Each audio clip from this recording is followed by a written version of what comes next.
তো গাইস, আজকে ওদের বয়স 7 দিন। তো সবসময় আপনারা চেষ্টা করুন আপনার ঘরের বাচ্চাগুলা 6 থেকে 7 দিন বয়সে পায়ে চিপ পরানো বা ট্যাগ পরানোর, কারণ এই টাইমটাতে পায়ের নলিগুলা অনেক চিকন থাকে। তো সেই সময় ট্যাগটা পরানো অনেক সুবিধাজনক হয়, কিন্তু এর থেকে বড় হয়ে গেলে সেই বাচ্চার পায়ে ট্যাগ পরানোটা অনেক যুদ্ধ বা অনেক কষ্ট হয়ে যায়। তো চলুন আজকে আমরা আমার পছন্দের বাচ্চাগুলার পায়ে ট্যাগ পরাই, দেখতে থাকুন। তো প্রথমে যেটা করবেন, কবুতরটিকে ধরে ওর বাম সাইডের যে পাটি আছে সেটিকে নিবেন, এবং ট্যাগের ভিতরে 2টি মুখ আছে, যে মুখটি বড় সেটি আগে দিতে হবে। তো পায়ের আঙুলটাকে একসাথে করে নিতে হবে।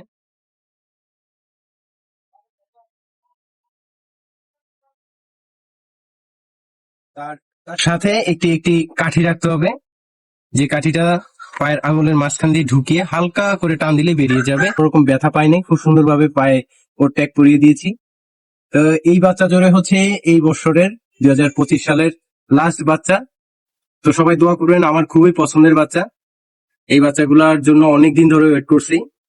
তো সবাই ভালো লাগলে অবশ্যই ভিডিওটিতে একটি লাইক করে যাবেন, এবং চ্যানেলে এবং ইউটিউবে নতুন হলে অবশ্যই ফলো সাবস্ক্রাইব করে পাশে থাকবেন। ধন্যবাদ সবাইকে।